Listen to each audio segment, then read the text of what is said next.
كنتم خير أمة أخرجت للناس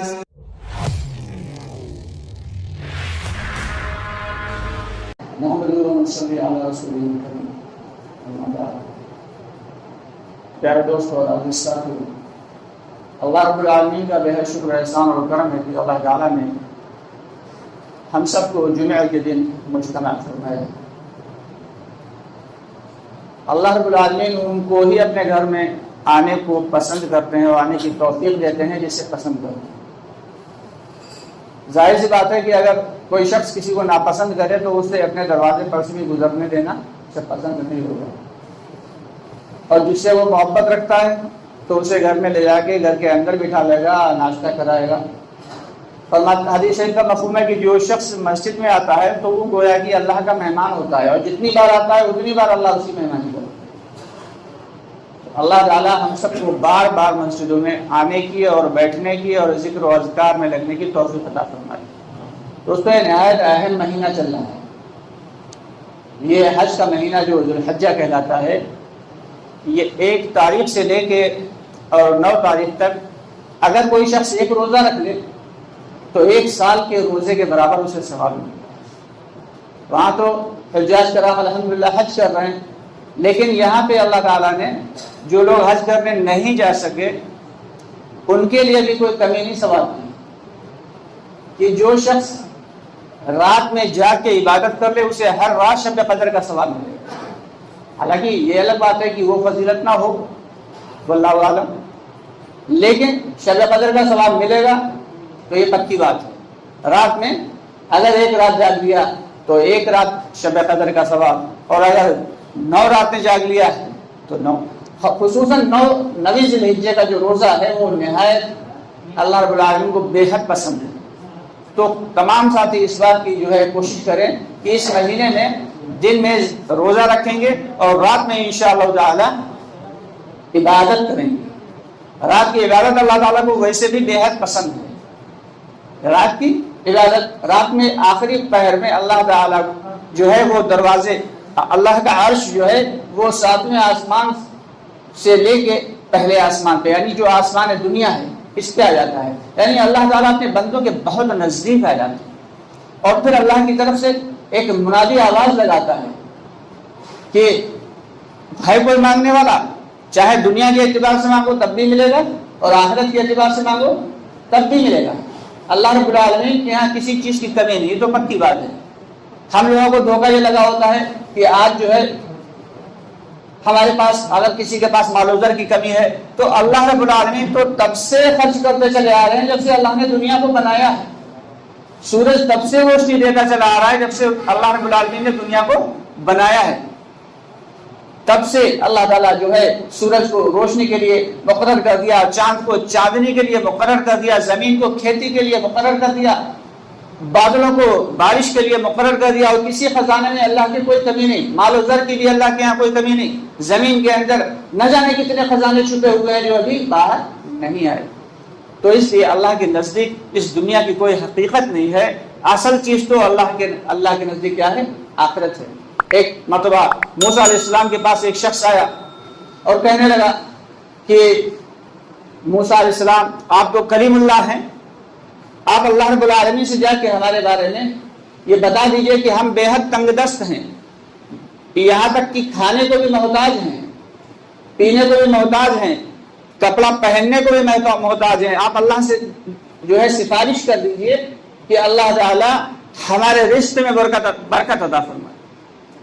تو موسیٰ علیہ السلام نے کہا ٹھیک ہے بھائی، ہم تمہاری بات وہاں جا کے رکھ دیں گے۔ چنانچہ جب اگلی مرتبہ آ گئے موسیٰ علیہ السلام تو اللہ رب العالمین سے فرمایا کہ یا رب العالمین فلاں فلاں بندہ تیرا اس نے یہ گزارش بھیجی ہے، اپنی یہ التجا تیرے پاس بھیجی ہے۔ تو اللہ تعالیٰ نے فرمایا کہ ٹھیک ہے موسیٰ، اب تم کہہ رہے ہو تو ہم تمہاری بات مان لیتے ہیں، بتاؤ اسے کتنی دنیا دے دیں اور کتنی روزی دے دیں اور اسے کتنی نعمتیں دے دیں، اپنی شان کے مطابق دے دیں یا اس کی شان کے مطابق دے دیں؟ تو موسیٰ علیہ السلام نے فرمایا اے اللہ، جب تو دے ہی رہا ہے تو اپنی شان کے مطابق دے دیں۔ چنانچہ جب وہ واپس آئے دیکھیں گے وہ شخص انتقال کر گیا اور مرا ہوا پڑا ہے۔ چنانچہ جب اگلی مرتبہ پھر پہنچے تو پوچھا کہ یا رب العالمین وہ شخص تو مر گیا اور آپ نے تو کہا تھا کہ ہم اپنی شان کے مطابق سے نعمتیں دیں گے. تو اللہ رب العالمین نے فرمایا موسیٰ اپنی شان کے مطابق ہم دنیا میں بھلا کیسے دے سکتے تھے؟ اپنی شان کے مطابق دینے کے لیے تو اسے ہم نے اپنے پاس بلا لیا. یعنی آخرت کی زندگی جو ہے وہی اصل ہے. لیکن افسوس کہ ہم لوگ دنیا میں ایسے کھو گئے کہ ہر وقت ہمیں دنیا ہی کی فکر ہے. تو در حقیقت یہ ایمان کی کمزوری کا نتیجہ ہے. ہم سارے کے سارے ایمان کے محتاج ہیں. ایمان کیا ہے؟ ایک اللہ تعالیٰ سے ہونے کا یقین اور کسی غیر سے کچھ بھی نہ ہونے کا یقین. لیکن ہم مطمئن بیٹھے ہیں، جتنا ہے اتنے پہ ہی مطمئن ہیں. حضرت ابوبکر صدیق رضی اللہ تعالیٰ عنہ جن کے بارے میں جو نبیوں کے بعد اگر کسی کا درجہ ہے تو وہ حضرت ابوبکر صدیق رضی اللہ تعالیٰ عنہ ہیں، جن کے بارے میں آتا ہے کہ وہ اکثر اپنے جب نکل جاتے تنہائی میں کسی درخت کو دیکھتے تو کہتے کہ ہائے کاش کہ میں درخت ہوتا. اللہ رب العالمین نے انہیں جنت کی خوشخبری دے رکھی ہے، رضی اللہ تعالی عنہ و رضو عنہ لگا رکھا ہے، لیکن اس کے باوجود کیا فرما رہے ہیں کہ کاش کہ میں درخت ہوتا، کاش کہ میں کوئی جانور ہوتا، کاش کہ میں گھاس کا ایک تنکا ہوتا. حضرت عمر رضی اللہ تعالیٰ عنہ کہ 22 لاکھ مربع میل کے اوپر جن کی جو ہے حکومت ہے، اس کے باوجود حال کیا ہے کہ ہمیشہ پیوند لگے ہوئے کپڑے پہنتے ہیں. اور آخری وقت ہے تو آخری وقت پہ کیا اپنے بیٹے سے کہا مجھے پلنگ کے نیچے لٹا دو. تو بیٹے نے ان کو پلنگ کے نیچے لٹایا، زمین کو جو چہرے کو اپنے زمین پہ رگڑ رہے ہیں اور کہہ رہے ہیں کہ یا رب العالمین ہم جیسا گنہگار بندہ تو کہیں نہ ہوگا، اے اللہ مجھے معاف کر دے. جبکہ اللہ رب العالمین کہ لاڈلے نبی محمد صلی اللہ علیہ وسلم کیا فرما رہے ہیں کہ اگر میرے بعد کوئی نبی ہوتا تو وہ عمر ہوتے. یہ درجہ ہے اور یہ فکر مندی ہے ایمان کی. تو ہم سارے کے سارے ایمان کے لیے فکر مند ہو جائیں کہ یہاں تو مال کا سکہ چلے گا لیکن آخرت میں صرف اور صرف ایمان کا سکہ چلے گا. آخرت میں ایمان کا ہی سکہ چلے گا. وہاں پہ اگر ہمیں موت کے عذاب سے بچنا ہے تو ایمان کا ہونا لازمی ہے، عذاب قبر سے بچنا ہے تو ایمان کا ہونا لازمی ہے، اور جہنم سے بچنا ہے تو ایمان کا ہونا لازمی ہے، جنت میں جانا ہے تو ایمان کا ہونا لازمی ہے. ایک مرتبہ حضرت عمر رضی اللہ تعالیٰ عنہ کا دور خلافت ہے اور مدینہ منورہ میں قحط پڑ گیا، اور ایسا خطرناک قحط کہ لوگ کھانے کو ترس گئے، پانی پینے کو ترس گئے، پیٹھوں سے جا لگے. حضرت عمر رضی اللہ تعالیٰ عنہ نے گورنر بنا کے بھیجا تھا حضرت عمرو بن عاص رضی اللہ تعالیٰ عنہ کو قاہرہ کا یعنی مصر کا. چنانچہ انہوں نے قاصد بھیجا اور مصر میں اس وقت اس بار خوب اچھی فصل ہوئی تھی. عمرو بن عاص رضی اللہ تعالیٰ عنہ کے پاس قاصد بھیجا کہ یہاں پہ مدینے میں غلے کی قلت ہو گئی، یہاں بہت زبردست قسم کا قحط پڑ گیا ہے، ایسا ہے وہاں سے کچھ اناج بھیجو. تو آتا ہے روایتوں میں حضرت عمرو بن عاص رضی اللہ تعالیٰ عنہ نے اتنا اناج بھیجا، ایک قافلے اتنا بڑا قافلہ تھا کہ تقریباً 1 مہینے کا سفر ہے قاہرہ سے لے کے اور مدینہ منورہ کا. تو اس کا پہلا اونٹ جو ہے وہ مدینے میں تھا اور آخری اونٹ قاہرہ میں تھا. اتنا لمبا چوڑا قافلہ صرف بھیجا جو اناج سے لدا ہوا تھا، لیکن تھوڑے دن کے بعد وہ بھی ختم ہو گیا. یعنی بے برکتی اتنی زیادہ ہو گئی.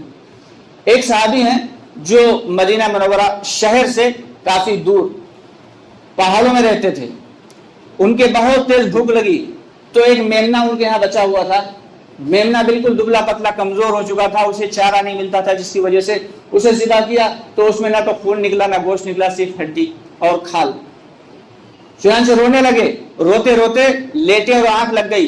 خواب میں دیکھا حضرت محمد مصطفیٰ صلی اللہ علیہ وسلم تشریف لائے اور فرما رہے ہیں کہ اے فلاں جا کے کہہ دے عمر سے کہ میں تو اسے بڑا ہوشیار سمجھتا تھا، میں تو اسے بڑا عقل مند سمجھتا تھا، وہ تو میرا بیوقوف نکلا. دڑبڑا کے اٹھے، ہڑبڑا کے اٹھے اور چلے مدینہ کی طرف. مدینہ پہنچے، جا کے حضرت امیر المومنین حضرت عمر رضی اللہ عنہ کو تلاش کیا اور فرمایا کہ اے امیر المومنین ہم نے یہ خواب دیکھا ہے. آپ صلی اللہ علیہ وسلم خواب میں تشریف لائے اور یہ بات کہہ رہے تھے.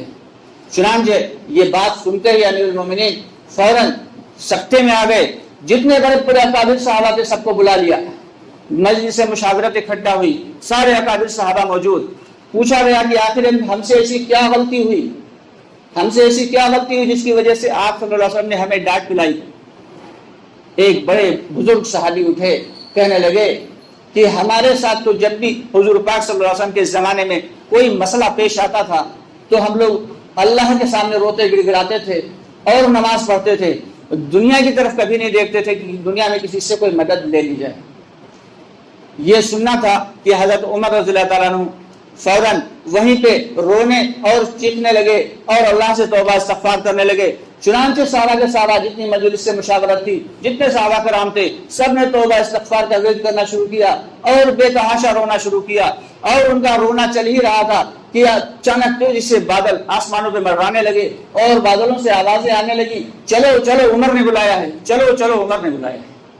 اور دیکھتے ہی دیکھتے ابھی ان کا رونا گڑگڑانا اور اللہ کے سامنے توبہ استغفار کرنا جاری تھا اور ادھر بارش تیزی سے ہونے لگی. اتنی بارش ہوئی کہ پورا کا پورا مدینہ سیراب ہو گیا. تو دوستو، ہمارے سامنے کوئی مسئلہ آئے تو ہمیں ڈائریکٹ اللہ کی جانب رجوع کرنا چاہیے.